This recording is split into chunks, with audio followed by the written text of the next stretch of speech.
ഇന്നത്തെ വചനം വിശുദ്ധ യോഹന്നാൻ എഴുതിയ സുവിശേഷം 2-ാം അധ്യായം 12-ാം വാക്യം. അതിനുശേഷം അവൻ തൻ്റെ അമ്മയോടും സഹോദരന്മാരോടും ശിഷ്യരോടും കൂടി കബർനാമിലേക്ക് പോയി. അവർ അവിടെ ഏതാനും ദിവസം താമസിച്ചു. കാരുണ്യവാനും സ്നേഹനിധിയുമായ നല്ല ദൈവമേ, അങ്ങേ തിരുസന്നിധിയിൽ ഞങ്ങളുടെ എല്ലാ പ്രാർത്ഥനകളെയും ചേർത്ത് വയ്ക്കുന്നു. ഇന്നേ ദിവസം വളരെ പ്രത്യേകമായി പരിശുദ്ധ കന്യകാമറിയത്തിൻ്റെ സ്വർഗാരോപണ തിരുനാളും ഭാരതത്തിൻ്റെ സ്വാതന്ത്ര്യത്തിൻ്റെ ദിനവും ഞങ്ങൾ ആഘോഷിക്കുമ്പോൾ, ഈശോനാഥ, യഥാർത്ഥമായ സ്വാതന്ത്ര്യത്തിൽ ജീവിക്കുവാനും പാപത്തെയും ബന്ധനാവസ്ഥകളെയും വെറുത്തുപേക്ഷിക്കുവാനും നന്മയിൽ സഞ്ചരിക്കുവാനും ഞങ്ങളെ അനുഗ്രഹിക്കണമേ. അമ്മേ മാതാവേ, ഞങ്ങൾക്ക് വേണ്ടി മാധ്യസ്ഥം യാചിക്കണമേ.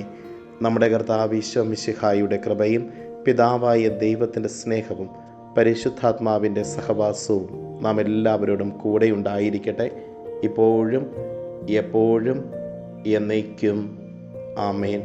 ഇന്നത്തെ നിയോഗം: ഏതെങ്കിലും തരത്തിൽ ബന്ധനത്തിലും അടിമത്തത്തിലും കഴിയുന്നവരുടെ വിമോചനത്തിനു വേണ്ടി പ്രത്യേകം പ്രാർത്ഥിക്കാം.